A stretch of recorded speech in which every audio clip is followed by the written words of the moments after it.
Okay. So hello everyone, welcome to 7th lecture of design of RCC. And in this session, first of all, I will deal with the method of post tensioning, and after that I will start the limit state method. So किसी student ने comment में बोला था कि sir method of post tensioning है जो मतलब method of post tensioning का जो सिस्टम है उसको है जो आप डिस्कस कर दीजिए, उससे ऑब्जेक्टिव क्वेश्चन आता है ना। सो 4 मेथड है, उसको हम लोग है जो देखेंगे, इसको काफ़ी तेज़ी में कंप्लीट करेंगे, है ना। सो method of post tensioning, pre tensioning हम लोग देख चुके हैं, जिसको बोले थे हॉवर्स मेथड, है ना। लॉन्ग लाइन होयर्स मेथड बोले थे, लॉन्ग लाइन होयर्स मेथड जो प्री टेंशनिंग का मेथड था हम लोग ऑलरेडी डिस्कस कर चुके थे। पोस्ट टेंशनिंग का 4 मेथड है। फर्स्ट को बोलते हैं Freyssinet system, second one is Magnel Blaton system. नाम इट सेल्फ इंपॉर्टेंट, नाम से ही आता है क्योंकि सब साइंटिस्ट के नाम पे है ना। Gifford Udall system, Gifford Udall system. And last one is Lee McCall system. ये ली वही है ब्रेटली वाला, है ना, ब्रेटली वाला ली है, ली मैकॉल सिस्टम, ठीक है। सो फ्रेशनेट system, मैग्नेल Blaton system, Gifford Udall system. नाम से नहीं डरना है, नाम से नहीं डरना है। क्वेश्चन कहाँ से आता है आपको इंपॉर्टेंट पॉइंट है जो बताया जाएगा, सिर्फ उसको है जो एक बार है जो देख लेना है बस। So first I am going to start Freyssinet system. Freyssinet system क्या होता है, कहता है it is used for heavy prestressing system. इसमें इंपॉर्टेंट पॉइंट आपको याद रखने वाली बात है कि किसके लिए यूज करते हैं, हेवी प्रेस्टेसिंग सिस्टम। तो इसको अंडरलाइन करना है, किसके लिए है, हेवी प्रेस्टेसिंग सिस्टम के लिए यूज करते हैं।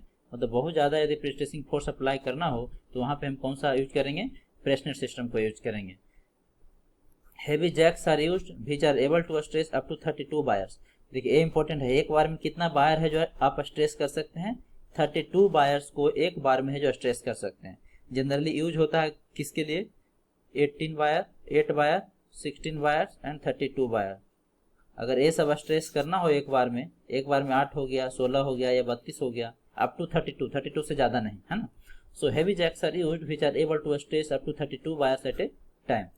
अगर एक बार में 32 बायर्स या 16 बायर या 88 बायर है जो आपको स्ट्रेस करना है तो कौन सा मेथड यूज करेंगे, फ्रेशनेट सिस्टम है जो यूज करेंगे। अभी देखिए होता कैसा है, इसका क्या क्या पार्ट है। ये तो आपका इक्विपमेंट हो गया, ये आपका इक्विपमेंट हो गया, है ना, ये आपका इक्विपमेंट हो गया। अब देखिए इसमें क्या होता है, एक होता है आपका यहाँ पे देखिए मेल कोन होता है, ये इसको क्या बोलते हैं, मेल कोन बोलते हैं, फ्लोटेड मेल कोन। उसके बाद female anchorage with steel spiral. मतलब ये जो बाहर वाला पोर्शन है इसको बोला जाता है फीमेल कोन। ये क्या है, फीमेल कोन है। और ये अंदर वाला जो है ये क्या है, मेल कोन है ना। ये अंदर जो है ये है मेल कोन, और ये बाहर वाला जो है ये बाहर है, इसको क्या बोलते हैं, फीमेल कोन बोलते हैं, या फिर female anchorage with steel spirals बोलते हैं, ठीक है। ये डक्ट फॉर्मर हो गया, और यहाँ पे हाई टेंसाइल वायर हो गया। ये जो दिख रहा है आपका क्या, हाई टेंसाइल वायर हो गया, हाई टेंसाइल वायर हो गया। तो देखिए इसमें क्या होता है, वन वे मूवमेंट होता है। वन वे मूवमेंट कहने का मतलब है कि बाहर की ओर तो आप खींच सकते हैं, बाहर की ओर तो खींच सकते हैं जितना मतलब एक एज पर रिक्वायरमेंट, जितना आपको रिक्वायरमेंट है, जितना स्ट्रेस की रिक्वायरमेंट है उतना इसको बाहर खींच लिए। उसके बाद क्या होगा, ये अंदर नहीं जा सकता, ये अंदर नहीं जा सकता। बाहर इसको खींच सकते हैं लेकिन अंदर ये नहीं जा सकता, क्योंकि अंदर इस टाइप से लॉकिंग अरेंजमेंट होता है, अंदर इस टाइप से लॉकिंग अरेंजमेंट होता है कि सिर्फ इसमें मूवमेंट क्या होता है, वन वे मूवमेंट होता है ना, वन वे मूवमेंट होता है इसमें। So only one way movement is allowed, only one way movement, one way movement। वो भी किस डायरेक्शन में, आउटर डायरेक्शन में, है ना, किस डायरेक्शन में, आउटर डायरेक्शन में सिर्फ अलाउ होता है, इनर में नहीं। Only one way movement is allowed,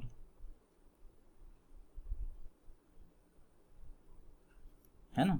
मतलब इनर की ओर मूवमेंट नहीं हो सकता, है ना। जब वायर खींचेंगे फिर छोड़ देंगे तो अंदर की ओर मूव नहीं करेगा, है ना। ये लॉक हो जाता है, क्या हो जाता है, लॉक हो जाता है।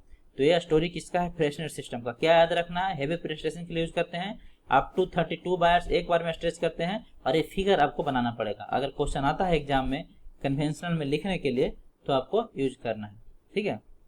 इसको क्या करना है, ड्रा करना है। नेक्स्ट है जो आपका क्या है, मैग्नेल ब्लाटन सिस्टम, मैग्नेल ब्लाटन सिस्टम। ये भी क्या था, एक साइंटिस्ट था। It is used for medium prestressing system. किसके लिए यूज करते हैं, मीडियम प्रेस्टेशन के लिए यूज होता है। 2 wires are stressed at a time. तो ये सब नंबर इंपॉर्टेंट है, ऑब्जेक्टिव में यहीं से क्वेश्चन आता है। 2 wires are stressed at a time, इसमें 2 ही बायर आप स्ट्रेस कर सकते हैं, है ना, दो ही बाहर स्ट्रेस करते हैं।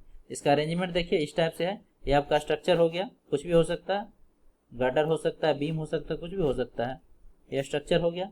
इसमें देखिए क्या है, इस तरह से दो वायर सैंडविच होता है ना, ये अपर पार्ट हो गया, ये लोअर पार्ट हो गया, और दोनों के बीच में क्या होता है, वायर है जो इस तरह से इंसर्ट किया जाता है। दिख रहा है वायर आपको, ये देखिए सैंडविच प्लेट हो गया। अपर और नीचे क्या होता है, सैंडविच प्लेट होता है, ऊपर और नीचे क्या होता है, दो सैंडविच प्लेट होता है ना। और ये सब क्या हो गया, हाई टेंसाइल वायर्स हो गया, और यहाँ पे स्टील वेज हो गया। ये जो दिख रहा है इसको क्या बोलते हैं, स्टील वेज बोलते हैं, है ना। और यहाँ पे लास्ट में हो गया क्या, डिस्ट्रीब्यूशन स्टील। डिस्ट्रीब्यूशन स्टील का काम क्या है, ये स्ट्रेस को थ्रू मतलब यूनिफॉर्मली है जो डिस्ट्रीब्यूट कर देगा, स्ट्रेस को यूनिफॉर्मली क्या करेगा, थ्रू आउट द मेंबर में डिस्ट्रीब्यूट कर देगा। तो ये सब इसके पार्ट्स हैं जो आपको याद रखना है, और फिगर है जो ड्रा करना है ना। कब, कन्वेंशनल में जब पूछेगा आपसे तब। लेकिन यदि ऑब्जेक्टिव में पूछता है कि टू वायर स्ट्रेस के लिए कौन सा सिस्टम है जो यूज करेंगे, तो आपको याद होना चाहिए मैग्नेल-ब्लाटन सिस्टम। मैग्नेल-ब्लाटन सिस्टम जितना आपको बताया जा रहा है उतना याद रखिए, ऑब्जेक्टिव और कन्वेंशनल दोनों है जो क्लियर हो जाएगा। Third one is Gifford Udall system. Gifford Udall system 8 to 12 wires are straight at a time, plates and anchors are used. अब यहाँ पे क्वेश्चन देखिए क्या पूछता है ऑब्जेक्टिव में, बोलेगा कि किस सिस्टम ऑफ प्री स्ट्रेसिंग में, मतलब which system of post tensioning में है जो आपको प्लेट एंड एंकर यूज करते हैं। तो जिफोर्ड-यूडॉल सिस्टम, तो ये लाइन इंपॉर्टेंट है, plate and anchors, plate and anchor, है ना। देखिए होता कैसा है, ये कुछ इस टाइप का होता है, ठीक है। यहाँ पर हाई टेंसाइल वायर हो गया, है ना, बेरिंग प्लेट हो गया, ये आपको बेरिंग प्लेट हो गया जो कि स्ट्रेस को यूनिफॉर्मली डिस्ट्रीब्यूट करने में यूज होता है। एक फीमेल कोन होता है, यहाँ पे दिख रहा है आपको, ये आपका फीमेल कोन हो गया, है ना, और ये स्प्लिट कोन हो गया, है ना, ये स्प्लिट कोन हो गया। इसका डायमीटर दिया हुआ 21 mm, और ये जो डिस्टेंस होता है 25 mm होता है। तो ये फिगर है जो आपको ड्रा करना पड़ेगा। बेरिंग प्लेट का काम क्या है, जो भी स्ट्रेसेस आएगा, है ना, उसके बाद क्या करेगा, इसको डिस्ट्रीब्यूट करेगा थ्रू आउट द मेंबर पे, देखिए सब में एक ही कंसेप्ट है, सब में कंसेप्ट एक ही क्या है कि मूवमेंट क्या होगा, वन वे होगा। मूवमेंट है जो आपका वन वे होगा, सारा सिस्टम में एक ही प्लेट है, एक ही है कि मूवमेंट जो होगा क्या होगा, वन वे होगा, है ना। मतलब आउटर की ओर तो मूवमेंट होगा लेकिन इनर की ओर नहीं होगा, है ना। मतलब आउटवर्ड मूवमेंट अलाउ है, बाहर की ओर मूवमेंट अलाउ है, बट इनर की ओर मूवमेंट क्या है, नॉट अलाउड है, नॉट अलाउड। ऐसा सिस्टम है कि क्या होता है, ये अलाउ नहीं करता है, सिर्फ है जो बाहर की ओर, मतलब सिर्फ इसको खींच सकते हैं, सिर्फ बाहर की ओर खींच सकते हैं, अंदर की ओर नहीं खिंचाएगा। अगर अंदर की ओर अलाउ हो जाता तो क्या होगा, जितना बाहर खींचेंगे उतना खुद से वो अंदर खींच लेगा, तो क्या हो जाएगा, वो न्यूट्रलाइज हो जाएगा, इसलिए वन वे मूवमेंट होता है, आपको याद रखना है। Now move to the next one is Lee McCall system, and this one is very very important for objective point of view. ये नंबर ऑफ टाइम्स है जो क्वेश्चन आपको पूछा है। यहाँ से क्या पूछता है जो मैं बताता हूँ, पूछता है कि रड्स बार्स किस में यूज करते हैं, बार्स है जो कौन सा सिस्टम यूज करते हैं, है ना। अभी तक है सब में जो वायर यूज कर रहे थे, यहाँ पे बार्स यूज करते हैं, है ना। मतलब क्या होता है, नट एंड बोल्ट होता है, ठीक है। Use as prestressing member in this method, nut and bolts are used, nut and bolts and use. तो दोनों है जो आपको लाइन है जो इंपॉर्टेंट है। यहाँ पे देखिए ये नट है ना, और ये वाला क्या हो गया, बोल्ट हो गया, जिसको हाई टेंसाइल स्टील बार बोल रहा है, ये क्या है, एज ए बोल्ट यूज होता है, एज ए बोल्ट है वे काम करता है ना। यहाँ पे आप फिगर में देख सकते हैं नट और बोल्ट का, हाई टेंसाइल स्टील बार हो गया, है ना, ठीक है। तो ये हो गया आपका स्ट्रक्चरल मेंबर, ये आपका स्ट्रक्चरल मेंबर हो गया,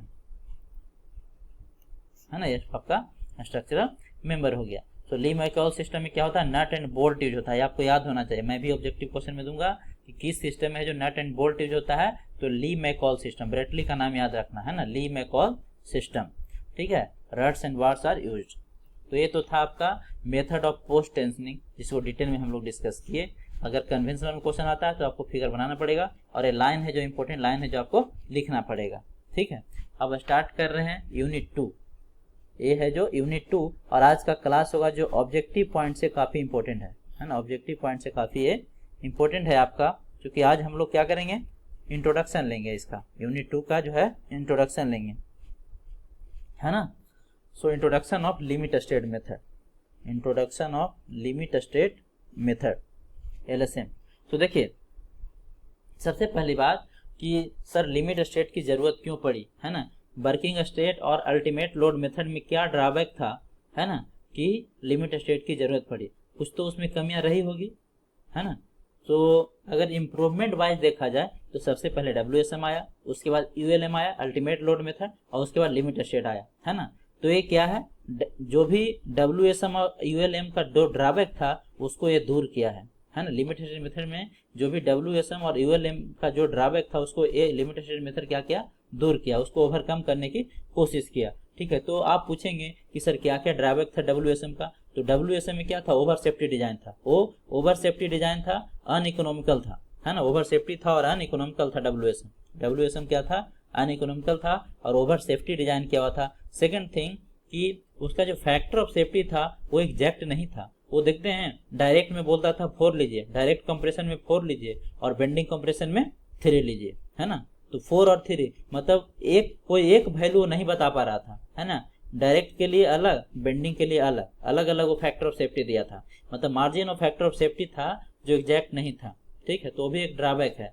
सेकेंड थिंग कि ULM में क्या हुआ, हालांकि पढ़ना नहीं आपको ULM में क्या हुआ कि फैक्टर ऑफ सेफ्टी तो एग्जैक्ट तो दिया, लेकिन वहां पे क्या हुआ, डिफ्लेक्शन और क्रैकिंग को कंट्रोल नहीं कर पाया, डिफ्लेक्शन और क्रैकिंग को कंट्रोल नहीं कर पाया।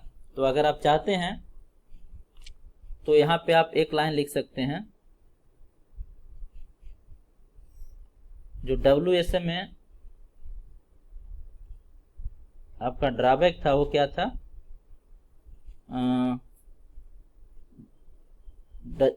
Does not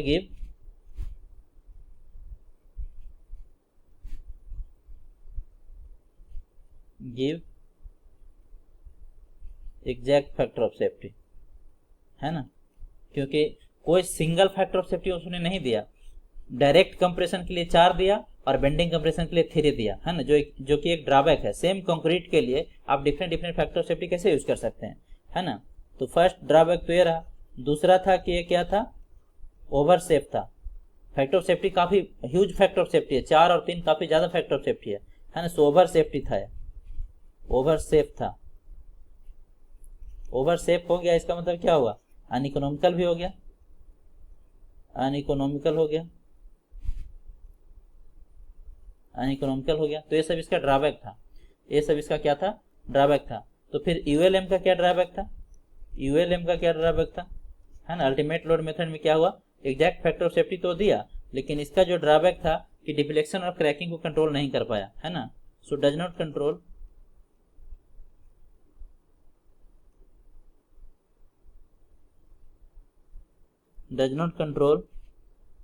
deflection and cracking, deflection and cracking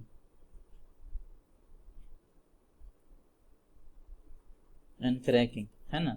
deflection और क्रैकिंग है जो WSM में कंट्रोल किया गया था, लेकिन ULM में कंट्रोल नहीं किया गया था, है ना। अब देखते हैं LSM क्या करता है। LSM है जो दोनों के बीच का है, दोनों को बीच का है, और वो क्या करेगा, वो है जो ये दोनों का जो भी ड्रॉबैक था उसको दूर करेगा। ठीक है, so limit state method is a judicial combination of WSM and ULM। First point कि लिमिट स्टेट मेथड है जो क्या है, एक जुडिशियल कॉम्बिनेशन है, किसका, WSM और ULM का, WSM और ULM का। ड्रॉबैक और WSM एंड ULM रिमूव्ड, जो भी ड्रॉबैक था उसका क्या किया, LSM में दूर किया गया, है ना, उसका दूर किया गया।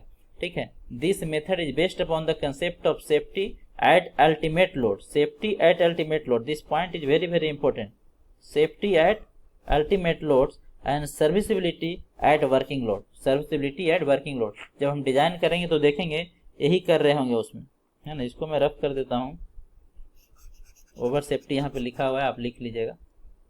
चलिए मैं कहीं लिख देता हूँ, अलग लिख देता हूँ। इसको 2 में कर दीजिए, यहाँ पर 3 कर दीजिए, over safety, over safe। So in this method is based upon the concept of safety at ultimate load, है ना। अल्टीमेट लोड मतलब जो भी हम लोग डिजाइन करेंगे अल्टीमेट लोड पे करेंगे, है ना, एंड वर्किंग लोड पे नहीं करेंगे। किस पे करेंगे, अल्टीमेट लोड पे करेंगे, यानी कुछ फैक्टर ऑफ सेफ्टी होगा जिससे हमको गुना करना होगा। अब वो क्या फैक्टर ऑफ सेफ्टी होगा अभी हम लोग देखेंगे।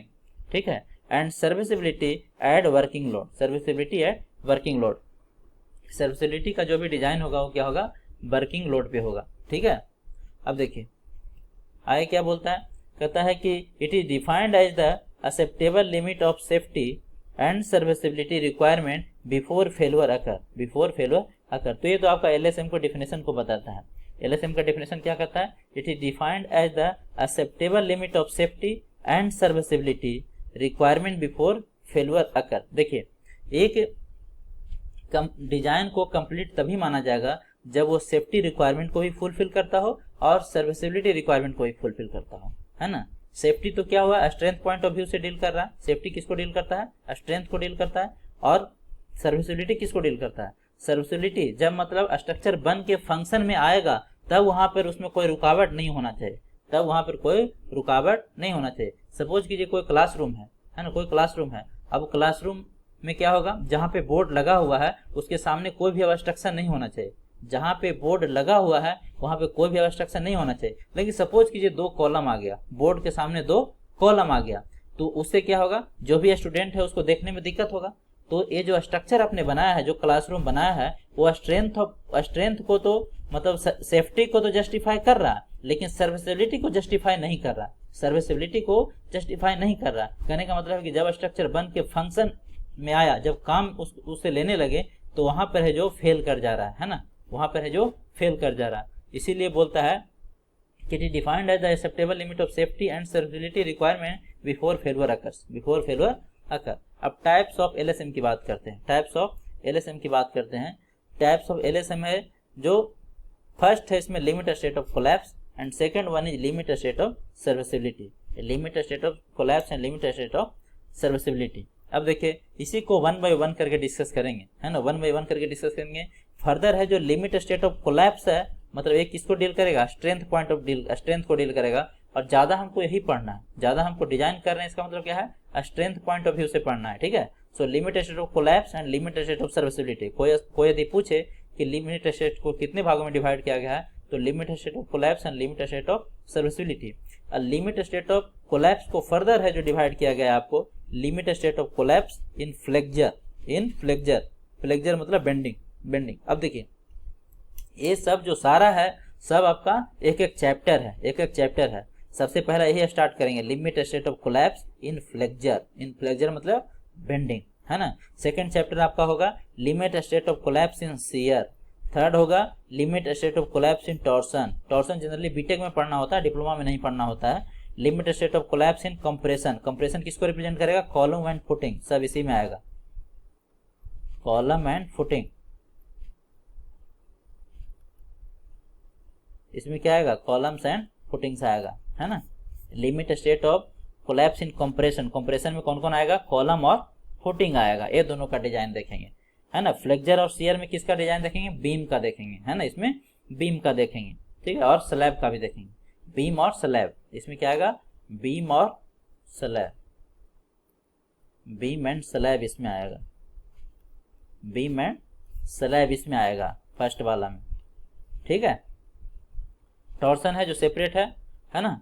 और शियर में कौन आएगा, शियर में भी आपका बीम का आएगा। स्लैब शियर में ऑलवेज सेफ होता है, हम लोग देखेंगे। शियर में कौन सा आएगा, शियर में भी बीम का ही आएगा, ठीक है।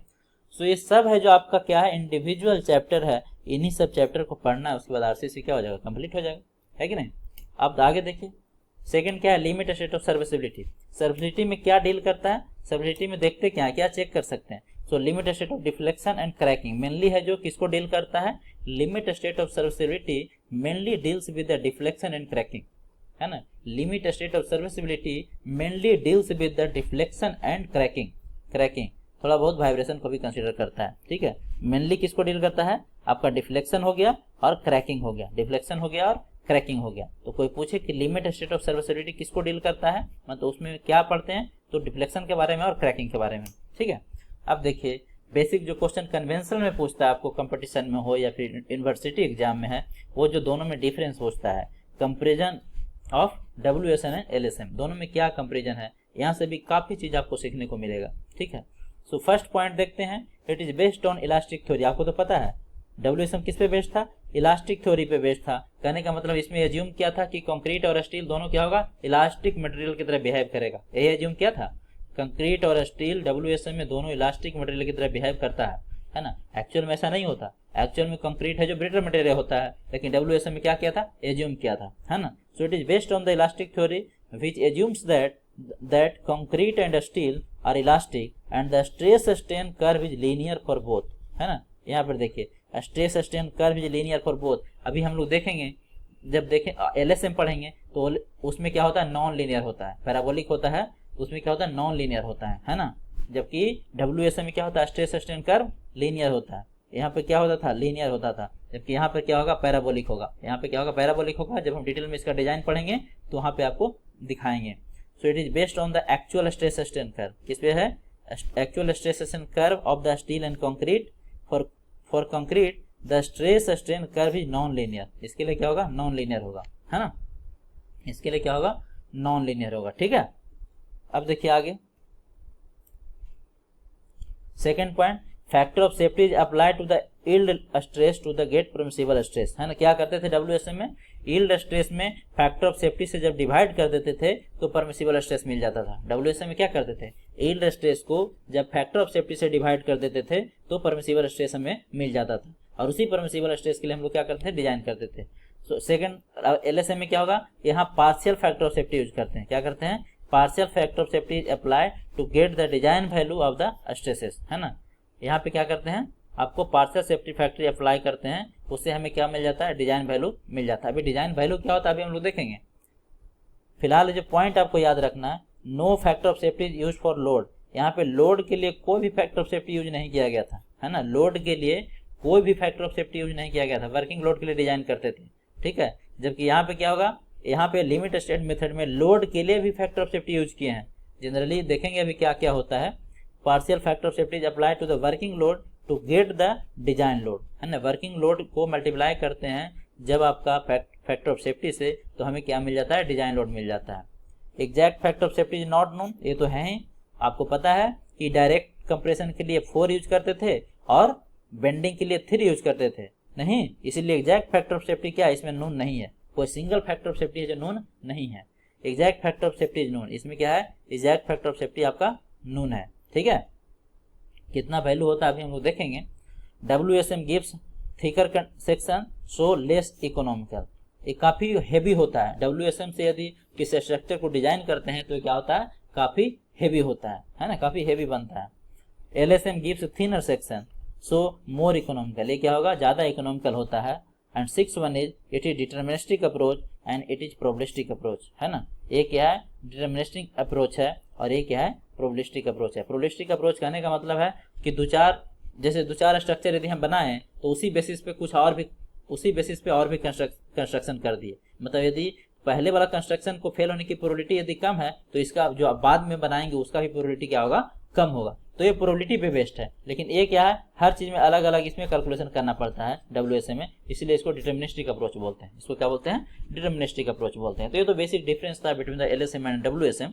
Now move to the next one. अब हम लोग स्टार्ट करेंगे कैरेक्टरिस्टिक लोड। आपको पता है कि कैरेक्टरिस्टिक स्ट्रेंथ ऑफ कंक्रीट हम लोग पढ़े थे, कैरेक्टरिस्टिक स्ट्रेंथ ऑफ स्टील पढ़े थे। अब हम लोग पढ़ने जा रहे हैं, उसको हम वापस डील नहीं करेंगे, हम पढ़ेंगे कैरेक्टरिस्टिक्स लोड।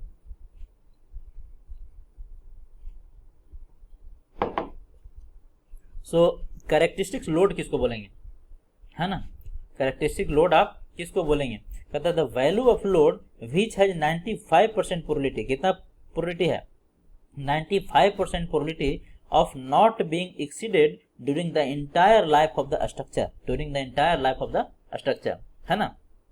देखिए उस लोड को कैरेक्टरिस्टिक लोड बोलेंगे जिसका 95% प्रोबेबिलिटी है कि वो पूरे लाइफ में चेंज नहीं होगा, पूरे लाइफ में क्या होगा, एक्सीड नहीं होगा, पूरे लाइफ में वो एक्सीड नहीं होगा, ठीक है। तो उसको क्या बोलेंगे, कैरेक्टरिस्टिक्स लोड बोलेंगे, है ना। So that value of load which has 95% probability not being exceeded during the entire life of the structure, exceed हो जाएगा तब क्या हो जाएगा, है, तब फेलियर हो जाएगा। क्योंकि सपोज कीजिए किसी स्ट्रक्चर को आप 200 किलो न्यूटन के लिए डिजाइन किए हैं, 200 किलो न्यूटन के लिए डिजाइन किए हैं, तो अगर ये कैरेक्टरिस्टिक्स लोड है तब तो 95% प्रोबेबिलिटी है कि throughout the life 200 kilo newton ही रहेगा, 200 किलो न्यूटन ही रहेगा। लेकिन अगर एक्सीड कर जाता है किसी कारणवश, है ना, तो क्या हो जाएगा, स्ट्रक्चर आपका फेल हो जाएगा, फेल हो जाएगा। तो उसको हम कैरेक्टरिस्टिक लोड नहीं बोलेंगे, ठीक है। अगर एक्सीड कर गया तो क्या होगा, कैरेक्टरिस्टिक लोड उसको नहीं बोलेंगे। इसीलिए बोलता है कि that value of load which has 95% probability of not being exceeded during the entire life of the structure, ठीक है। तो ये आपका डेफिनेशन है जो याद रखना है एग्जाम पॉइंट ऑफ व्यू से। कभी कभी क्या होता है कि डेफिनेशन है जो डेफिनेशन ही एग्जाम में पूछ देता है ऑब्जेक्टिव में। Design strength of the material, design strength of the material की बात करते हैं तो दो टाइप का मटेरियल होगा, एक तो स्टील होगा और दूसरा क्या होगा, कंक्रीट होगा, है ना। एक स्टील होगा और दूसरा क्या होगा, कंक्रीट होगा, ठीक है। So design strength of the material किसको बोलेंगे, कहता है it is the ratio of characteristic strength. अब कैरेक्टरिस्टिक स्ट्रेंथ ऑलरेडी आप पढ़ चुके हैं, है ना। It is the ratio of characteristic strength of the material to the partial safety factor of the material, to the partial safety factor of the material, है ना। अब जैसे कि देखिए, अगर हम it is the ratio of characteristic strength of the material to the partial safety factor of the material, suppose कीजिए कि स्टील के लिए हम करते हैं, सबसे पहले आप कंक्रीट के लिए करते हैं। इसके अकॉर्डिंग यदि हम देखें तो डिजाइन स्ट्रेंथ को अगर हम एफडी लिखते हैं, डिजाइन स्ट्रेंथ को क्या लिखते हैं, एफडी लिखते हैं। अगर एफडी लिखते हैं, ये डेफिनेशन क्या बोल रहा है, it is the ratio of characteristic strength, that is, suppose करिए कि जो आपका स्ट्रेंथ ऑफ मटेरियल है वो क्या है, एफ है, डिजाइन स्ट्रेंथ क्या है, एफडी है। जो एफडी होगा वो क्या होगा, F upon gamma M, F upon gamma M. तो फॉर्मूला आपको याद रखना है, एफ अपॉन गामा एम, ठीक है। एफ क्या है, एफडी क्या है, एफडी तो आपका डिजाइन स्ट्रेंथ हो गया, डिजाइन स्ट्रेंथ हो गया, डिजाइन स्ट्रेंथ हो गया। एफ क्या हो गया, एफ हो गया कैरेक्टरिस्टिक स्ट्रेंथ, है ना, characteristic strength of the material.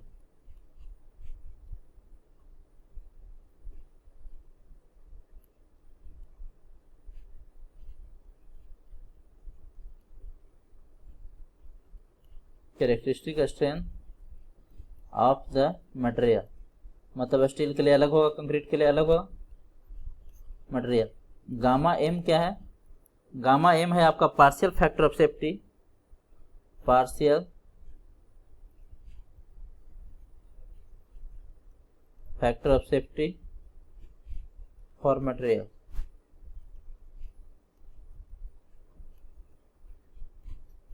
For materials, partial factor safety for materials, ठीक है। अब देखिए जो गामा एम का वैल्यू होगा, जो गामा एम का वैल्यू होगा वो 1.5 होगा फॉर कंक्रीट। ये ऑब्जेक्टिव क्वेश्चन यहां से आता है। एंड 1.15 होगा for steel, for steel. So partial safety factor concrete के लिए अगर एग्जाम में पूछे तो 1.5, अगर स्टील के लिए पूछे तो 1.15। तो ये आपको याद होना चाहिए, ये आपको याद होना चाहिए, ठीक है। जो गामा एम का वैल्यू है वो आपको कंक्रीट के लिए कितना है 1.5 और स्टील के लिए कितना है 1.15 और कंक्रीट के लिए 1.5 है ना, 1.5 है ना, 1.50 सेम है, सेम थिंग है ना, 1.50 कंक्रीट के लिए और स्टील के लिए कितना 1.15, ठीक है।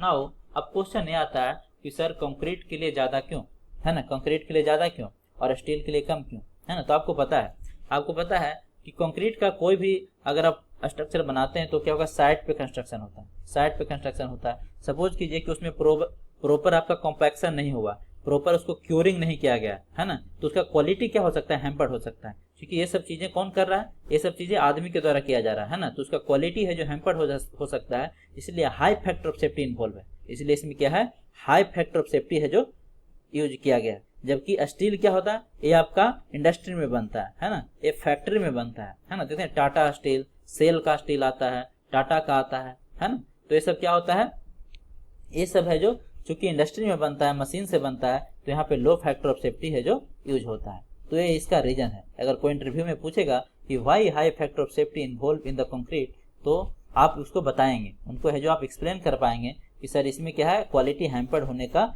ज़्यादा चांसेस है, क्योंकि ये मैन के द्वारा डील होता है। इसमें हो सकता है प्रॉपर कॉम्पैक्शन नहीं हुआ हो, प्रॉपर उसका क्योरिंग नहीं किया गया हो, या फिर जो आप मटेरियल यूज कर रहे हैं, जो आप कंक्रीट का के लिए मटेरियल यूज कर रहे हैं, वो सीमेंट हो सकता है, वो एग्रीगेट हो सकता है, उसका क्वालिटी है जो अच्छा नहीं हो, ये भी तो हो सकता है। हाँ, तो ये सब इसका क्या है, रीजन है, ये सब इसका रीजन है। ठीक है, अब देखिए इसी में अगर हम तो डिजाइन स्ट्रेंथ ऑफ अगर कंक्रीट निकालना चाहेंगे तो क्या होगा, डिजाइन स्ट्रेंथ ऑफ कंक्रीट यदि निकालना चाहेंगे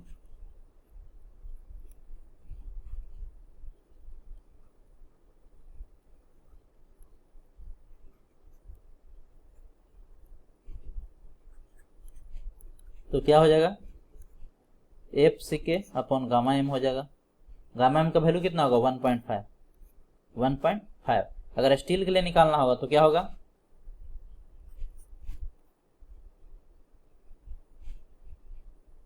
जो भी उसका स्टील के लिए होगा, सपोज कीजिए कि डिजाइन स्ट्रेंथ ऑफ स्टील निकालना है,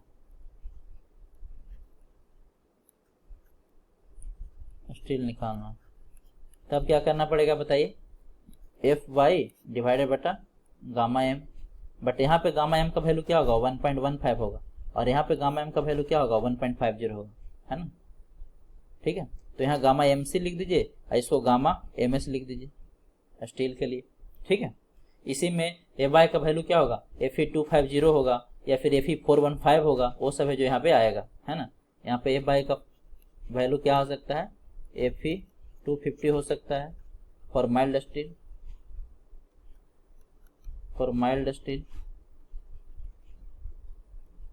स्टील है ना। एफ ई 415 हो सकता है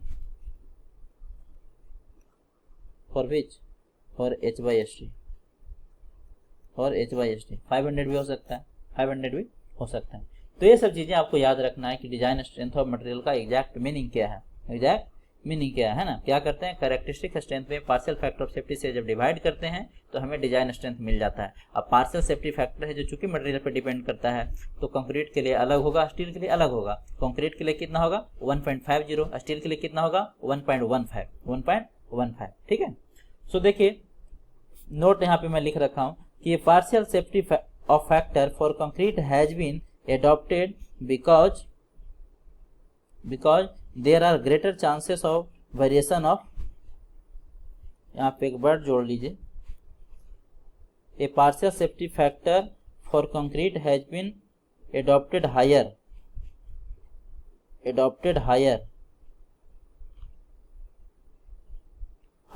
है ना, ज्यादा है ना ये 1.50 higher, because there are greater chances of variation of strength of concrete due to improper compaction, inadequate curing and variation in the properties of materials. Properties of material कहने का मतलब है कि जो आप सीमेंट यूज किए हैं, जो एग्रीगेट यूज किए हैं, एग्रीगेट में आपका फाइन एग्रीगेट हो सकता है, कोर्स एग्रीगेट हो सकता है, अगर उसकी क्वालिटी अच्छी नहीं है, हाँ नहीं है, तो उसके कारण भी क्या करना होगा, हमें हाई फैक्टर ऑफ सेफ्टी है जो यूज करना होगा। ठीक है, तो ये सब इसका रीजन है। अगर कोई आपसे एग्जाम में, इंटरव्यू में आपसे पूछे तो आपको क्या करना होगा, बताना होगा, उसको क्या करना होगा, आपको बताना होगा। ठीक है, अब आगे बढ़ते हैं। अब देखिए, अब आपको डिजाइन लोड के बारे में बताते हैं। ठीक है, डिजाइन लोड के बारे में आप ऑलरेडी पढ़ चुके हैं, बट यहाँ पे आज जो पढ़ने जा रहे हैं, अभी हम लोग पढ़े थे लोड के लिए फैक्टर ऑफ सेफ्टी, है ना, factor of safety for load. ठीक है, so the characteristic load multiplied by appropriate partial factor of safety gives design load. जो कैरेक्टरिस्टिक लोड है उसको क्या करेंगे, अगर हम पार्शियल फैक्टर ऑफ सेफ्टी से मल्टीप्लाई कर दें तो क्या दे देगा, डिजाइन लोड दे देगा, वो डिजाइन लोड दे देगा। और हर क्वेश्चन में आपको डिजाइन लोड निकालना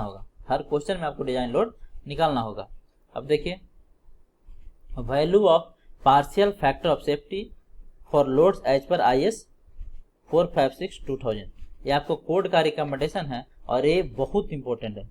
इसमें जितना स्टार लगा दें उतना कम है। यहाँ से बहुत क्वेश्चन आपका ऑब्जेक्टिव पूछता है, ऑब्जेक्टिव के लिए काफी इंपॉर्टेंट है, ये ऑब्जेक्टिव के लिए आपका काफी इंपॉर्टेंट है। कैसे क्वेश्चन फ्रेम आउट होता है वो मैं आपको बताने जा रहा हूँ। सो सबसे पहले देखिए लोड कॉम्बिनेशन।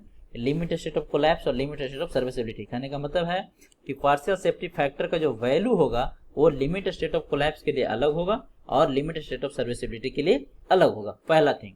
ठीक है, अब कॉम्बिनेशन क्या क्या हो सकता है, लोड क्या क्या हो सकता है, डेड लोड हो सकता है, लाइव लोड हो सकता है, अर्थक्वेक लोड हो सकता है, विंड लोड हो सकता है, इतना ही हो सकता है। लेकिन फर्स्ट कॉम्बिनेशन है कि यदि डेड लोड और लाइव लोड है, जो आप स्ट्रक्चर डिजाइन कर रहे हैं वो सिर्फ डेड लोड और लाइव लोड के लिए यदि कर रहे हैं, मैं फिर से रिपीट कर रहा हूं कि जो स्ट्रक्चर आप डिजाइन कर रहे हैं वो यदि सिर्फ डेड लोड और लाइव लोड के लिए डिजाइन कर रहे हैं तो डेड लोड के लिए फैक्टर ऑफ सेफ्टी 1.5 होगा, लाइव लोड के लिए भी 1.5 होगा। क्योंकि यहाँ पे विंड लोड नहीं है, अर्थक्वेक लोड नहीं कंसिडर किए तो यहाँ पे कुछ भी वैल्यू नहीं होगा, तो खाली हो गया, है ना। लिमिट स्टेट ऑफ सर्विसिबिलिटी में डेड लोड के लिए 1.0 होता है, लाइव लोड के लिए 1.0 होता है, और चूंकि यहाँ पे विंड लोड और अर्थक्वेक लोड आपने नहीं कंसिडर किया तो यहाँ पे कुछ भी वैल्यू नहीं होगा, खाली रह जाएगा। ठीक है, अगर डेड लोड के साथ है जो विंड लोड या अर्थक्वेक लोड आ रहा है ना। एक बात मैं पहले क्लियर कर दूं कि विंड लोड और अर्थक्वेक लोड एक कभी साथ में नहीं आएगा। ऑब्जेक्टिव में सीधा क्वेश्चन आता है कि इसमें से कौन सा लोड है जो साथ में नहीं आएगा, है ना। सो विंड लोड और अर्थक्वेक लोड दोनों साथ में नहीं आएगा, दोनों साथ में नहीं आएगा। इसीलिए स्ट्रक्चर को किसी एक के लिए डिजाइन करते हैं, क्योंकि ऐसा प्रोबेबिलिटी बहुत कम है कि जिस समय भूकंप आया उसी समय जोरों की हवा भी चलने लगे, है ना। ऐसा प्रोबेबिलिटी बहुत कम है कि जिस समय भूकंप आया है उसी टाइम बहुत तेजी से विंड भी चलने लगे, है ना। इसीलिए क्या करते हैं, किसी एक के लिए डिजाइन करते हैं, है ना। अब किसके लिए डिजाइन करेंगे ये डिपेंड करेगा किस पे, टोपोग्राफी पे डिपेंड करेगा, ये टोपोग्राफी पे डिपेंड करेगा कि जो स्ट्रक्चर आप कंस्ट्रक्ट कर रहे हैं वो कहाँ पे सिचुएटेड है, वो कहाँ पे सिचुएटेड है ना। अगर सपोज कीजिए कि भूकंप जोन में है तो हम इसके लिए डिजाइन करेंगे, इसके अर्थक्वेक के लिए उसको डिजाइन करेंगे उस स्ट्रक्चर को, है ना। अगर कोई भूकंप जोन में स्ट्रक्चर बना रहे हैं, है ना, तो वहाँ पे क्या करेंगे, अर्थक्वेक के लिए उसको डिजाइन करेंगे। तो कभी भी दोनों साथ में नहीं आएगा। ऑब्जेक्टिव में न जाने कितने बार पूछा कि कौन सा लोड है जो साथ में कभी नहीं आता, तो विंड लोड और अर्थक्वेक लोड कभी भी साथ में नहीं आएगा। सो इसीलिए मैं यहाँ ऑब्लिक लिखा हूँ, क्या लिखा हूँ, इसीलिए ऑब्लिक लिखा हूँ। So dead load plus wind load oblique earthquake load कोई एक ही आएगा, है ना। तो देखिए इसमें 1.5 होगा और 0.9 होगा। अब 0.9 कब लेते हैं मैं एक्सप्लेन कर देता हूँ।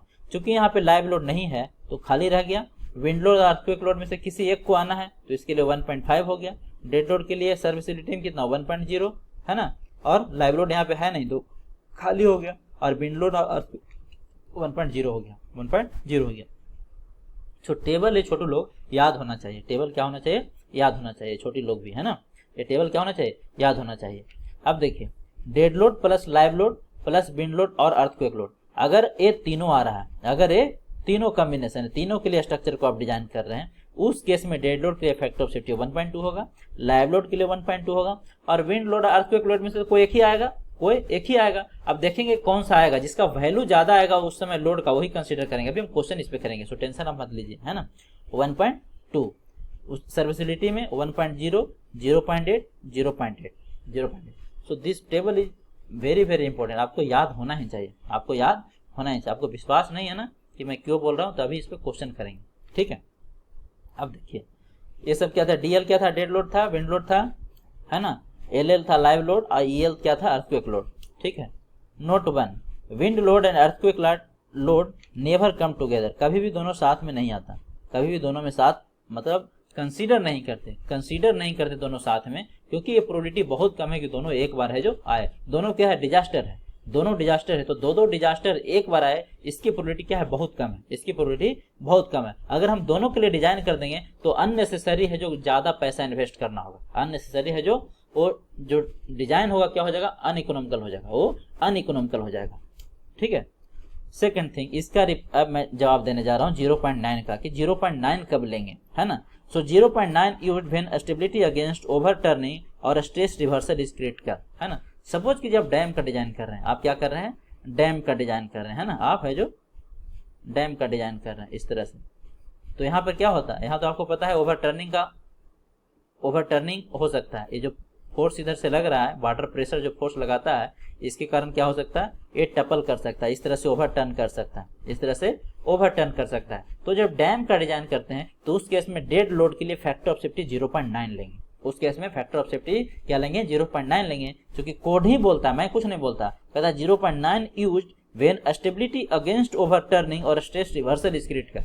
तो डैम के केस में क्या होता है, जो आपका ओवर टर्निंग है जो क्या होता है, क्रिटिकल होता है। इसके अबाउट जो टो के अबाउट है ये क्या होता है, इसको रोटेट करने का चांसेस होता है ना, क्योंकि ये मोमेंट देगा ना, ये क्या देगा, मोमेंट देगा, है ना, ये मोमेंट देगा। वाटर प्रेशर है जो क्या देगा, मोमेंट देगा। तो इसके कारण क्या होता है, ये रोटेट होने का चांस होता है। तो वहां पर हम क्या करेंगे, डेड लोड के लिए 0.9 है जो फैक्टर ऑफ सेफ्टी लेंगे in place of 1.5, in place of 1.5। Clear है। नाउ अब देखिए, अभी मैं बोल रहा था कि टेबल इंपॉर्टेंट है, तो कैसे इंपॉर्टेंट है देखिए। एक क्वेश्चन है 2 मार्क्स का, 2008 में पूछा है गेट में, है ना, ठीक है। अब इसको सोल्व कीजिए। क्वेश्चन को काफी केयरफुली है जो सबसे पहले पढ़ना है, ठीक है। कहता अनफैक्टर मैक्सिमम बेंडिंग मोमेंट, अनफैक्टर मतलब फैक्टर ऑफ सेफ्टी इसमें अभी नहीं लगाया गया है, फैक्टर ऑफ सेफ्टी इस लोड में इन्वॉल्व नहीं है। Unfactored maximum bending moment at a section of a reinforced concrete beam resulting from frame analysis are 50, 80, 120 and 180 kilonewton metre under dead load, live load, wind load and earthquake load, ठीक है, respectively. The design moment पूछ रहा है आपसे, क्या पूछ रहा है, डिजाइन मोमेंट मतलब लोड का डिजाइन वैल्यू पूछ रहा है ना, डिजाइन लोड पूछ रहा है in kilo newton metre as पर IS 456/2000 for the limit state of collapse that is flexure. Option है 195, 250, 345, 372। ये सब आपको ऑप्शन दिया गया, ये सब आपको ऑप्शन दिया गया, ठीक है। तो अब देखिए, सबसे पहले आपको क्या करना होगा, गिवन डेटा को लिखना होगा। क्या करना होगा, गिवन डेटा। ऐसे तो ऑब्जेक्टिव है, गिवन डेटा अगर हम कंसीडर करें तो आपका डेड लोड है जो क्या दिया हुआ है, डेड लोड दिया हुआ है 50 किलो न्यूटन मीटर, है ना। आपका लाइव लोड, देखिए मोमेंट भी लोडिंग होता है, मोमेंट भी क्या होता है, लोडिंग होता है। बच्चा कंफ्यूज हो जाता है यहाँ पे, है ना। सेकंड ठीक है, लाइव लोड कितना है, 180 किलो न्यूटन मीटर। उसके बाद क्या है आपका, विंड लोड विंड लोड कितना है, 120 किलो न्यूटन मीटर। और लास्ट में है अर्थक्वेक लोड, अर्थक्वेक लोड ये कितना है, ये 180 है, 180 किलो न्यूटन मीटर, ठीक है। तो ये सब वैल्यू दिया हुआ है, बट ये क्या है, ये डिजाइन लोड नहीं है, ये अनफैक्टर्ड है, ये अनफैक्टर्ड है मतलब वर्किंग लोड है। अनफैक्टर मतलब वर्किंग, ये अनफैक्टर लोड है, ये अनफैक्टर लोड है। तो हमें क्या निकालना है, हमें डिजाइन लोड निकालना है। तो डिजाइन लोड के लिए डिफरेंट कॉम्बिनेशन बनाना होगा। फर्स्ट कॉम्बिनेशन बनाने जा रहे हैं और उसमें जो मैक्सिमम होगा उसी के लिए हम लोग क्या करेंगे, इस स्ट्रक्चर को डिजाइन करेंगे। तो डिफरेंट कॉम्बिनेशन बनाना होगा। फर्स्ट कॉम्बिनेशन क्या होगा, फर्स्ट कॉम्बिनेशन होगा डेड लोड। सपोज कीजिए डेड लोड और लाइव लोड ले रहे हैं, क्या ले रहे हैं, dead load plus live load ले रहे हैं, है ना। तो dead load plus live load जब लेते हैं तो इसको फैक्टर ऑफ सेफ्टी कितना होता है, 1.5 होता है। अभी तो पढ़े थे कि डेड लोड और लाइव लोड होता है, उसके लिए फैक्टर ऑफ सेफ्टी कितना होता है, 1.5 होता है। तो डेड लोड कितना है, 50 है, लाइव लोड कितना है, 80 है। इसको किसे गुना करेंगे, 1.5 से, क्योंकि दोनों में क्या होता है, फैक्टर ऑफ सेफ्टी 1.5 ही होता है। विश्वास नहीं है तो पीछे देख लीजिए, डेड लोड और live load factor of safety कितना, 1.5 है ना, बहुत सिंपल है। तो इसको जब आप सोल्व करेंगे तो कितना हो जाएगा, 8 5 13 मतलब 130 इंटू 1.5, 130 इंटू 1.5 कितना आ रहा है, देखिए 130 इंटू 1.5, 195 आ रहा है। ये कितना आ रहा है, ये आ रहा है 195 किलो न्यूटन मीटर। ये भी ऑप्शन में है, लेकिन अभी और चेक करना होगा। हमें मैक्सिमम के लिए डिजाइन करना है। दूसरा कॉम्बिनेशन क्या हो सकता है, दूसरा आ सकता है डेड लोड के साथ आपका विंड लोड आ सकता है। दूसरा क्या आ सकता है, डेड लोड के साथ आपका विंड लोड या अर्थक्वेक लोड आ सकता है ना। तो dead load plus wind load और अर्थक्वेक लोड। अब इसमें कौन सा लेंगे अभी आपको पता चलेगा। इस केस में फैक्टर ऑफ सेफ्टी कितना होता है, 1.5 होता है। यहाँ कोई ओवर टर्निंग का केस है नहीं, चूंकि ये बीम है ना। तो डेड लोड कितना है, डेड लोड आपका 50 है। अब देखिए, अब एकदम ध्यान से सुनना है, विंड लोड और अर्थक्वेक लोड में कौन सा लेंगे, जो ज्यादा वैल्यू होगा वो लेंगे। क्योंकि यदि ज्यादा के लिए स्ट्रक्चर सेफ है तो कम के लिए तो अपने आप सेफ हो जाएगा, है ना। सो डेड लोड और विंड लोड और अर्थक्वेक लोड में से कोई एक ही लेंगे, दोनों नहीं लेंगे, कोई एक ही लेंगे। तो विंड लोड है जो 120 है और अर्थक्वेक लोड है जो 180 है, तो कौन सा लेंगे, 180 वाला लेंगे, 180 वाला लेंगे, है कि नहीं। यहाँ पे क्लियर होना चाहिए, विंड लोड 120 है, अर्थक्वेक 180 है, तो कौन सा लेंगे, ज्यादा वाला लेंगे। इसको क्या कीजिए 1.5 से गुना कर दीजिए, तो सॉल्व कीजिएगा तो कितना आएगा 8 5 13, मतलब ये हो गया 230 इंटू 1.5, ये दोनों गुना कीजिए 230 इंटू 1.5 345 आ रहा है। ये आ रहा है कितना 340, ये भी ऑप्शन में है 345 किलो न्यूटन मीटर, ऑप्शन में ये भी है। बट अभी और देखते हैं आगे। तीसरा कॉम्बिनेशन क्या हो सकता है, तीसरा ये भी हो सकता है कि डेड लोड भी हो प्लस लाइव लोड भी हो और प्लस विंड लोड और अर्थक्वेक लोड में से कोई एक हो, है ना, एक हो। अगर ऐसा कॉम्बिनेशन होता है तो क्या फैक्टर ऑफ सेफ्टी होता है, ऐसा कॉम्बिनेशन है तो 1.2 फैक्टर ऑफ सेफ्टी होता है, 1.2 होता है। तो डेड लोड कितना है 50 है, लाइव लोड कितना है 80 है ना। अब विंड लोड और अर्थक्वेक लोड में से तो कोई एक ही लेंगे, कौन सा लेंगे जो वैल्यू ज़्यादा होगा, तो ज़्यादा कौन सा है अर्थक्वेक लोड है, तो 180 होगा, 180 होगा इंटू 1.2 इंटू 1.2। इसको सोल्व कीजिए, इसको जब सोल्व करेंगे तो 50 plus 80 plus 180 plus 180 it will come 310 into 1.2 into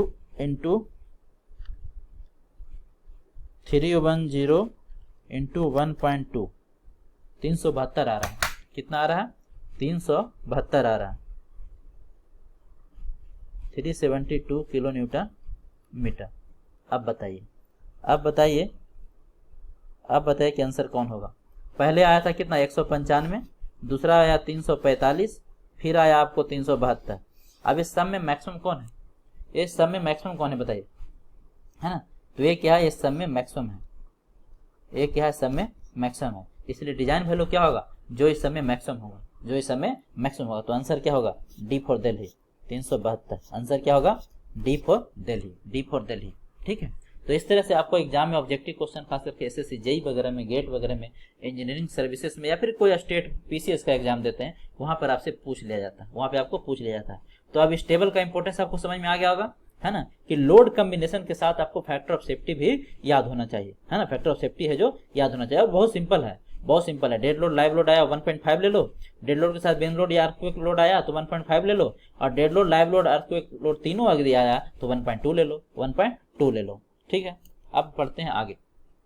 अब देखिए, अब कुछ इंपॉर्टेंट पॉइंट है जो जब हम डिजाइन स्टार्ट करेंगे उससे पहले है, जो आपको क्लियर होना चाहिए, है ना। तो अब हम पढ़ने जा रहे हैं नॉमिनल कवर, क्लियर कवर और effective cover. Generally nominal cover और clear cover both are same thing, दोनों क्या है एक दूसरे का क्या है सिनोमस है, दोनों एक दूसरे का क्या है सिनोमस है, दोनों सेम थिंग है, इसलिए कंफ्यूज नहीं होना है। नॉमिनल कवर या क्लियर कवर दोनों क्या है सेम थिंग है, दोनों क्या है सेम थिंग है, दोनों सेम ही, मतलब नाम अलग अलग है, नाम क्या है अलग अलग है, लेकिन मीनिंग इसका क्या है सेम है। एंड इफेक्टिव कवर, तो इसको हम लोग एक्सप्लेन करेंगे, है ना। बट इसको एक्सप्लेन करने से पहले आपको माइंड में क्वेश्चन आएगा कि sir what is the purpose of nominal cover, what is the purpose of nominal cover. Nominal cover आखिर क्यों प्रोवाइड करते हैं, आखिर क्यों प्रोवाइड करते हैं, प्रोवाइड नहीं करेंगे तो क्या हो जाएगा, या फिर ज्यादा कर देंगे तो क्या हो जाएगा, है ना। बट अभी जो हम डिस्कस करने जा रहे हैं वो मिनिमम होगा, वो क्या होगा मिनिमम, मतलब मिनिमम कितना प्रोवाइड करें ताकि हमारा स्ट्रक्चर सेफ रहे। So why nominal cover is required, ये है जो पूछ रहा है बच्चा टीचर से कि why nominal cover is required, क्यों जरूरत है ना। So to protect the reinforcement from the corrosion. देखिए, यदि आप नॉमिनल कवर नहीं देंगे तो जो रेनफोर्समेंट होगा वो क्या होगा हवा के संपर्क में आ जाएगा, वो क्या होगा एयर के डायरेक्ट कांटेक्ट में आ जाएगा, तो क्या होगा इजिली कोरोजन हो जाएगा, इजिली कोरोजन हो जाएगा। और आपको पता है कि जब रेनफोर्समेंट का कोरोजन होता है तो उसका वॉल्यूम बढ़ जाएगा, उसका क्या होगा वॉल्यूम बढ़ जाएगा, और जब वॉल्यूम बढ़ जाएगा उसके कारण क्या होता है स्ट्रेस जनरेट होता है, उसके कारण क्या होगा स्ट्रेस है जो जनरेट होगा किसके अंदर कंक्रीट के अंदर, फिर कंक्रीट क्या हो जाएगा क्रैक कर जाएगा, कंक्रीट क्रैक कर जाएगा। यदि अंदर के स्टोरी को समझे कि यदि कोरोजन रेनफोर्समेंट का होता है तो क्या होता है ना, उसको स्पालिंग बोलते हैं, उसको क्या बोलते हैं स्पालिंग बोलते हैं, है ना। सो कंक्रीट का यदि कोरोजन हो जाता है, कोरोजन होने से क्या होता है उसका वॉल्यूम बढ़ जाता है, और जब वॉल्यूम बढ़ जाएगा तो क्या हो जाएगा एक्सेसिव स्ट्रेस डेवलप होगा, कहाँ पे कंक्रीट में। जब एक्सेसिव स्ट्रेस कंक्रीट के अंदर डेवलप होगा तो आपको पता है कि कंक्रीट क्या होता है ब्रिटल होता है, और कंक्रीट ब्रिटल होने के कारण क्या हो जाएगा वो क्रैक कर जाएगा, वो क्रैक कर जाएगा। इसीलिए नॉमिनल कवर क्या है जरूरी है, नॉमिनल कवर देना क्या है जरूरी है। Second, to provide the fire resistance to the reinforcement. देखिए, आपको पता होना चाहिए कि जो रेनफोर्समेंट है वो हाई टेम्परेचर में क्या हो सकता है मेल्ट हो सकता है, हाई टेम्परेचर पे मेल्ट हो सकता है, जबकि कंक्रीट ऐसा नहीं है। कंक्रीट है जो टेम्परेचर ज़्यादा सस्टेन करता है in comparison of steel. In comparison of steel concrete क्या है, ज़्यादा है जो टेम्परेचर को सस्टेन कर सकता है। ठीक है, तो यदि रेनफोर्समेंट डायरेक्ट कॉन्टेक्ट में रहा, फायर के रहा, तो मेल्ट कर सकता है, वो मेल्ट कर सकता है। इसीलिए क्या करते हैं, एक मिनिमम कवर है जो प्रोवाइड कर देते हैं, एक मिनिमम कवर है जो प्रोवाइड कर देते हैं। So to provide fire resistance against the reinforcement. Third reason क्या है, थर्ड रीजन क्या, ये सब इंटरव्यू में पूछेगा। अगर कभी इंटरव्यू देते हैं किसी ऑफिसर ग्रेड जॉब के लिए, तो वहाँ आपको पूछा जाएगा। पहले तो एसएससी जेईई वगैरह में भी होता था, अब नहीं होता है ना। इंटरव्यू में है जो ये सब क्वेश्चन आपको पूछता है। To provide adequate distance in order to develop require stress by the reinforcement, है ना। अगर रेनफोर्समेंट के कारण हल्का फल्का कुछ है जो स्ट्रेस डेवलप हो रहा है, उस स्ट्रेस को कौन सस्टेन करेगा, उसके चारों तरफ जो कंक्रीट है वो, उसके चारों तरफ जो कंक्रीट है वो, है ना। तो ये 3 रीजन है जो आपको याद रखना है। ठीक है, now what is nominal cover और क्लियर कवर। क्लियर कवर या नॉमिनल कवर क्या होता है, तो देखिए कहता है it is the distance measured from face of the member, face of the member to the outer most face of the reinforcement including stirrups, including stirrups. इस line को याद रखना, including stirrups. It is the distance measured from the face of the member, जैसे ए क्या हुआ, face of the member हुआ, and ये सब क्या है, फेस ऑफ द मेंबर हुआ। ये क्या है, फेस ऑफ द मेंबर में कुछ भी हो सकता है, बीम हो सकता है, कॉलम हो सकता है, स्लैब हो सकता है, फुटिंग हो सकता है, फाउंडेशन हो सकता है, मेंबर में कुछ भी हो सकता है। So face of the member, face of the member आपका ये रहा। So it is the distance measure from the face of the member to the outer face of the reinforcement, outer face of the reinforcement तो ये रहा, including stirrups, including stirrups. अगर main reinforcement की बात करते हैं, ये आपका मेन रेनफोर्समेंट, ये क्या है, मेन रेनफोर्समेंट, रेनफोर्समेंट को आरएफ लिख देता हूँ। ये क्या है, मेन रेनफोर्समेंट है। और ये जो देख रहा है, ये क्या है, जो चारों तरफ से बाइंड किया हुआ, इसकी स्टोरी बाद में देखेंगे जब हम सीयर का डिजाइन करेंगे। ये आपका क्या है, स्टीरप्स है। इसको प्यार से क्या बोला जाता है, स्टीरप, इसको स्टीरप्स बोला जाता है। ठीक है, तो हमें डिस्टेंस कहाँ लेना है, outer most of the reinforcement including the stirrups, है ना। तो स्टीरप्स के आउटर मोस्ट से लेना है, आउटर मोस्ट से लेना है। और फेस आपका ये हो गया, तो यही डिस्टेंस है।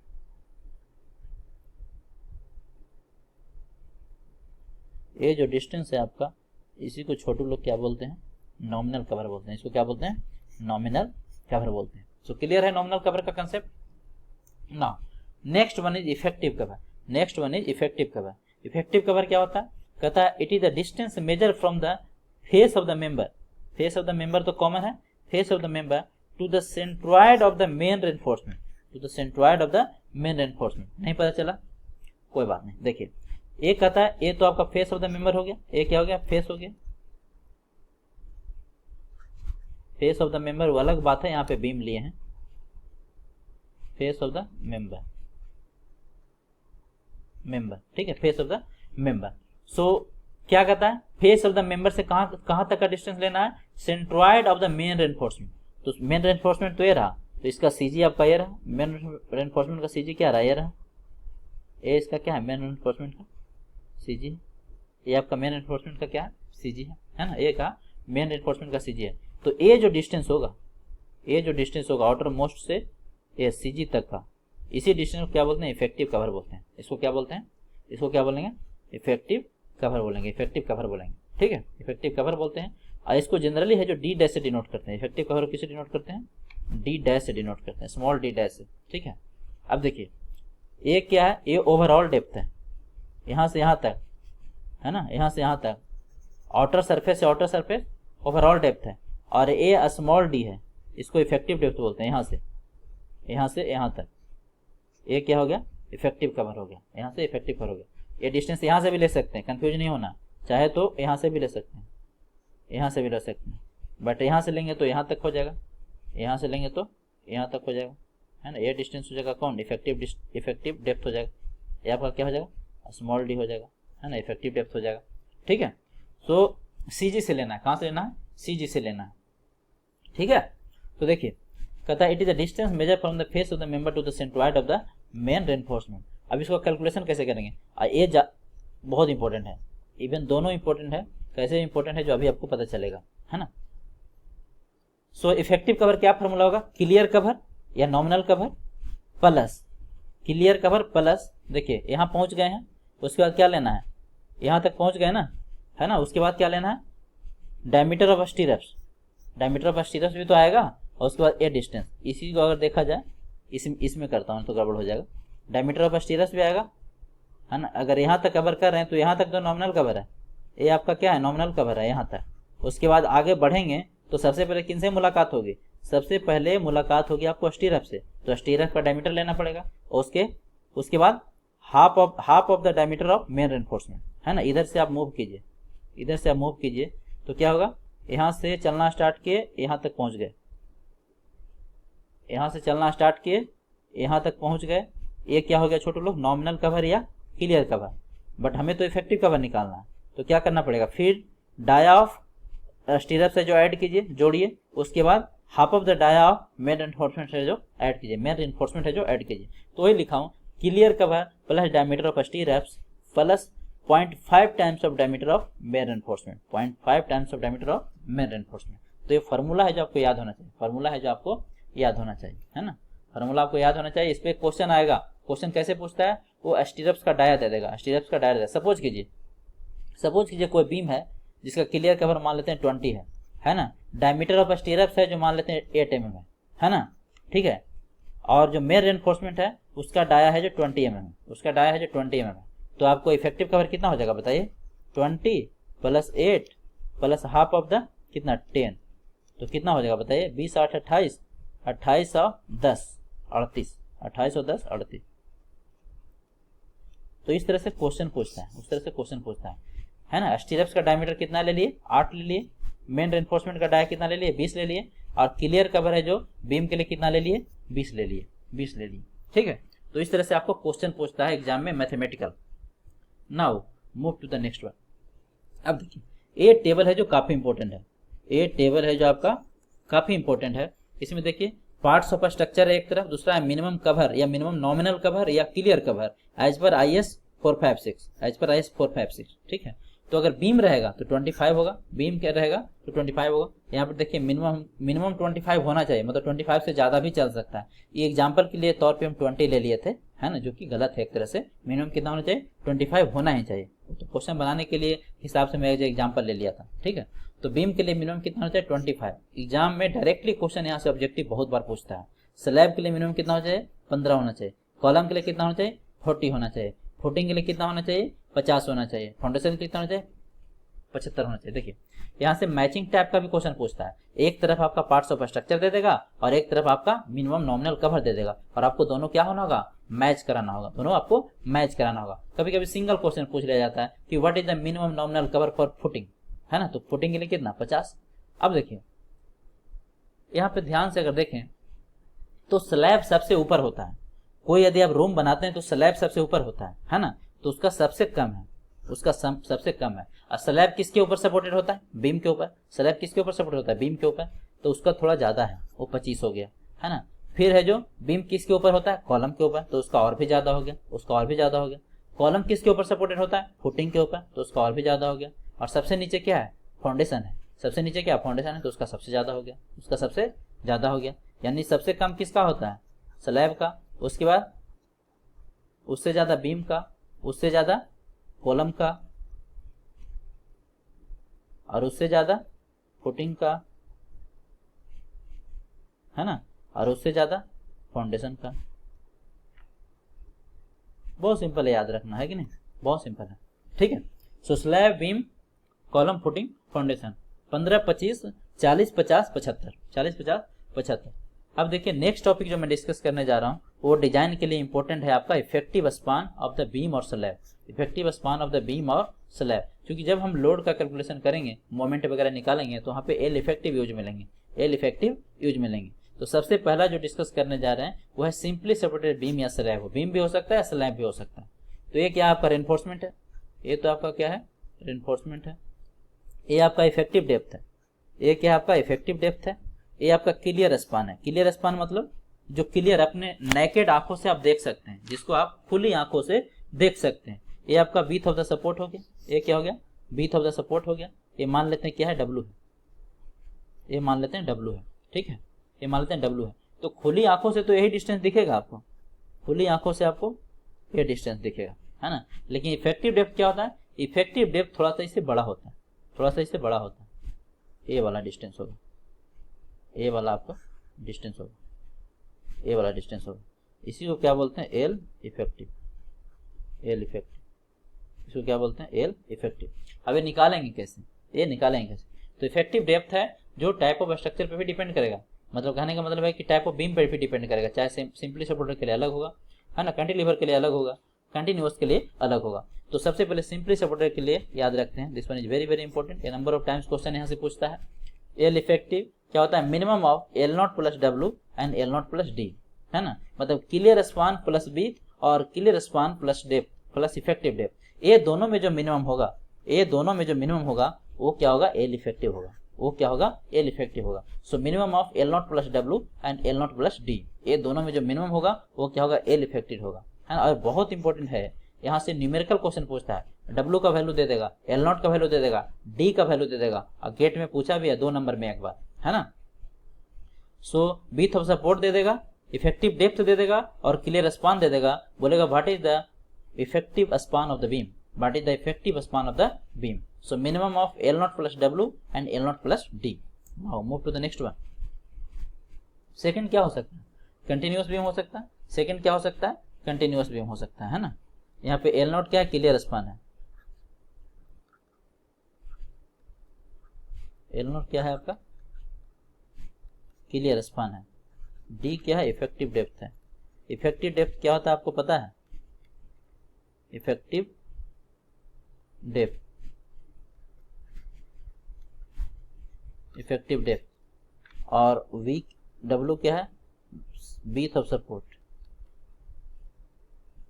Width of support, width of support, है ना, विड्थ ऑफ सपोर्ट, ठीक है। सो यहां से क्या पूछेगा आपको, न्यूमेरिकल पूछेगा, न्यूमेरिकल पूछेगा।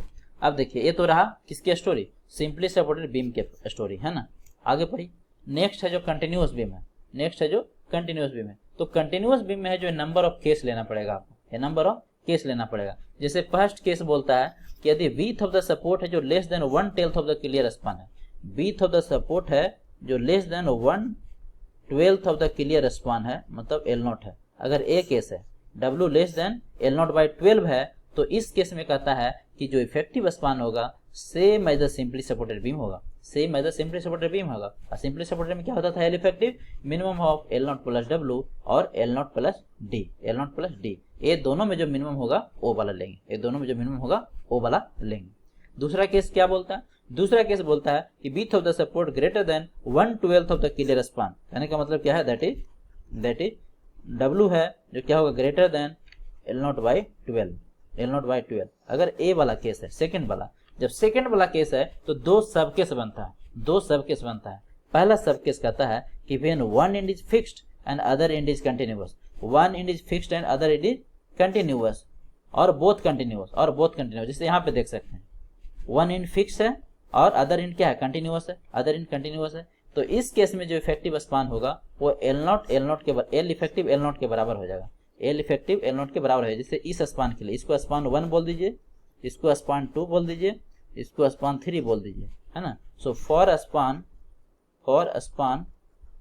1 जो एल इफेक्टिव होगा वो किसके बराबर होगा, एल नॉट के बराबर होगा।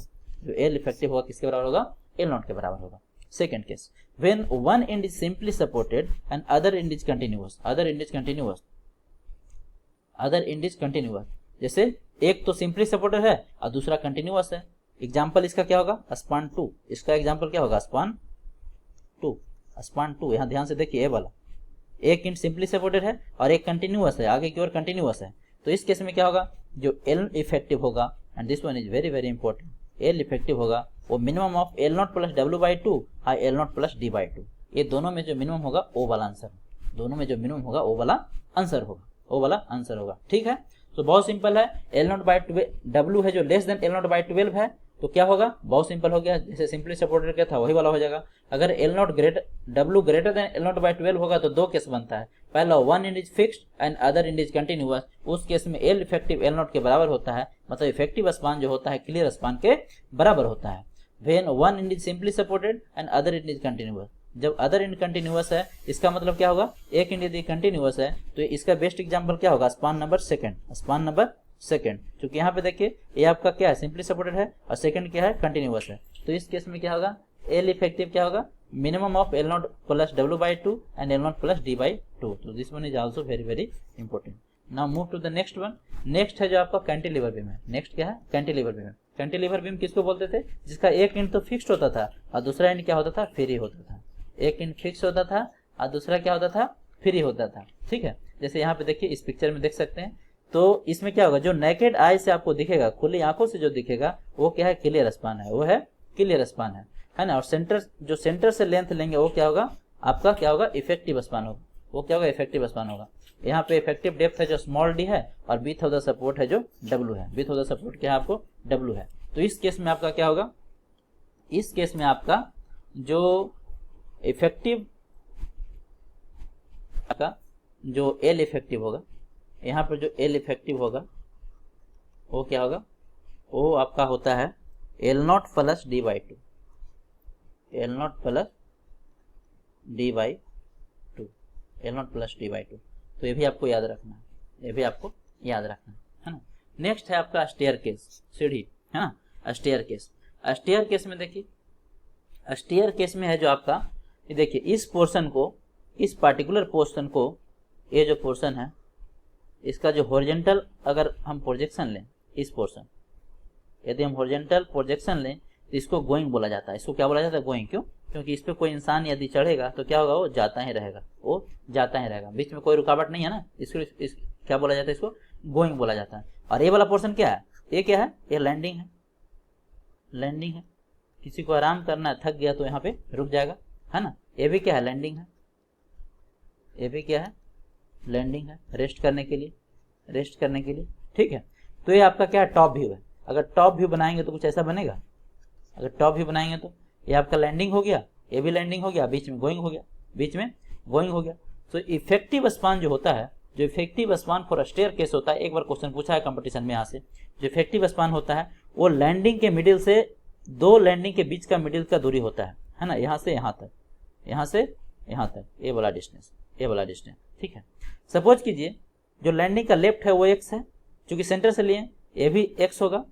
अगर ये वाई है और ये भी वाई है तो इफेक्टिव डेप्थ हमारा क्या होगा, यहाँ से लेके यहाँ तक, यहाँ से लेके यहाँ तक। कैसे निकालेंगे, जो एल इफेक्टिव होता है, ध्यान से देखिए, एल इफेक्टिव जो इस केस में होगा वो होगा, इस केस में एल इफेक्टिव को स्मॉल एल से लिखते हैं और ये होता है G plus small X plus small Y, small X plus small Y. ठीक है, जी एल इफेक्टिव जो होगा आपका जी प्लस जो एल इफेक्टिव जो एल होगा क्या होगा, G plus X plus Y होगा। बट एक्स क्या है, स्मॉल एक्स क्या है, स्मॉल एक्स जो होता है वो होता है आपका मिनिमम ऑफ, ध्यान से अगर बात गड़बड़ हो जाएगा, मिनिमम ऑफ कैपिटल एक्स और 1 मीटर, और 1 मीटर। स्मॉल वाई क्या होगा, मिनिमम ऑफ कैपिटल वाई और 1 मीटर, और 1 मीटर। तो ये याद रखना है, वो याद रखना है। ठीक है, आपका जो स्मॉल एक्स होगा क्या होगा, मिनिमम ऑफ कैपिटल एक्स और 1 मीटर। स्मॉल वाई क्या होगा, minimum of capital Y, this one is capital Y, ये क्या है, कैपिटल वाई है, कैपिटल वाई और 1 मीटर। ये दोनों में जो मिनिमम होगा वो स्मॉल एक्स और स्मॉल वाई का वैल्यू होगा। जी का वैल्यू आपको एग्जाम में देगा, जी का वैल्यू जो गोइंग का वैल्यू है वो आपको एग्जाम में देगा। तब आप क्या करेंगे, एल इफेक्टिव निकाल लेंगे। और इसी एल इफेक्टिव का स्टेयर का डिजाइन होता है, इसी एल इफेक्टिव का के लिए स्टेयर को डिजाइन करते हैं, स्टेयर को डिजाइन करते हैं, स्टेयर को डिजाइन करते हैं। So G plus X plus Y, G plus X plus Y. Main यहाँ पे स्टूडेंट है जो मिस्टेक कहाँ पे करता है, एक्स और वाई का वैल्यू निकालने में। वो क्या करता है, वो डायरेक्टली कैपिटल एक्स का वैल्यू पुट कर देगा, कैपिटल वाई का वैल्यू पुट कर देगा। क्या ऐसा हमेशा होगा? ऐसा हमेशा नहीं होगा, ऐसा हमेशा नहीं होगा। क्योंकि हो सकता है कैपिटल एक्स का वैल्यू 1.2 मीटर हो, कैपिटल एक्स का वैल्यू 1.2 मीटर हो, तो क्या हो जाएगा, ये दोनों में मिनिमम लेना है, ये दोनों में क्या लेना है, मिनिमम लेना है ना। क्योंकि इसका मैक्सिमम वैल्यू कितना हो सकता है, स्मॉल एक्स का मैक्सिमम वैल्यू इसका 1 मीटर हो सकता है, इसका मैक्सिमम वैल्यू 1 मीटर हो सकता है। और वाई का भी, स्मॉल वाई का भी मैक्सिमम वैल्यू कितना हो सकता है, 1 मीटर हो सकता है, 1 मीटर हो सकता है कि नहीं। सो ये है जो आपको याद रखना है। नाउ प्रोप्ड कैंटिलीवर, प्रोप्ड कैंटिलीवर में देखिए क्या होता है। जो प्रोप्ड कैंटिलीवर सबसे पहले होता कैसा है, ये होता है आपको प्रोप्ड कैंटिलीवर, ये आपका फिक्स एंड हो गया है ना, और ये आपका सपोर्ट हो गया, ये क्या हो गया प्रोप्ड कैंटिलीवर हो गया। ये किसका एग्जांपल है, प्रोप्ड कैंटिलीवर का, है ना, प्रोप्ड कैंटिलीवर ही हो गया। तो प्रोप्ड कैंटिलीवर में जो ये वैल्यू होगा उसको सपोज कीजिए क्या है, L0 है, ये क्या है L0 है, और ये क्या है D है, ये क्या है D है, और ये विड्थ ऑफ द सपोर्ट मान लेते हैं W है। यहाँ पर जो विड्थ ऑफ सपोर्ट क्या है W है। तो इस केस में आपका जो L इफेक्टिव होता है, L इफेक्टिव होता है वो होता है L0 plus W/2, L0 plus W/2, L0 plus W/2 है ना। मतलब L इफेक्टिव कहीं सेंटर से होगा, यहाँ से होगा, ठीक है। ये क्या हो जाएगा L इफेक्टिव। सो L0 प्लस W/2 प्रोप्ड कैंटिलीवर के लिए। अब फ्रेम के लिए देख ली, फ्रेम कैसा होता है, कुछ ऐसा होता है, कुछ इस तरह से फ्रेम होता है, इस तरह से,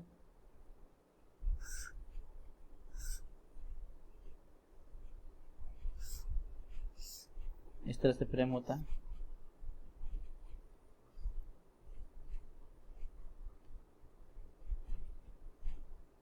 इस तरह से फ्रेम होता है, नंबर ऑफ कॉलम होता है, ये नंबर ऑफ कॉलम होगा।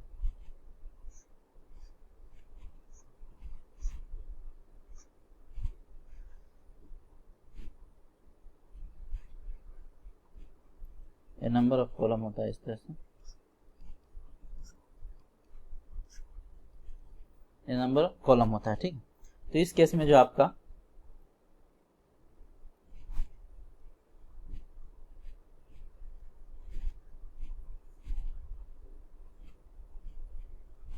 इस केस में आपका क्या होगा, जो L इफेक्टिव होगा ये होगा आपको, ये आपका विड्थ हो गया, विड्थ ऑफ द सपोर्ट हो गया, ये आपका L0 हो गया, और L इफेक्टिव क्या होगा, इसका सेंटर से होगा, ये आपका क्या होगा L इफेक्टिव हो गया। तो इस केस में जो L इफेक्टिव होगा इसका जो वैल्यू होता है वो होता है W/2 plus L0 plus W/2। ध्यान से देखिए यहाँ पे W ही है ना, तो सेंटर टू सेंटर डिस्टेंस हो गया, that is centre to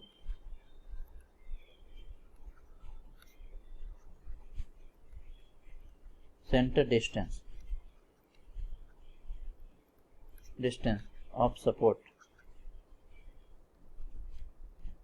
centre to centre distance of support. दो सपोर्ट के बीच का क्या होता है, दूरी होता है, दो सपोर्ट के सेंटर से सेंटर के बीच का दूरी होता है, ये फ्रेम के लिए है।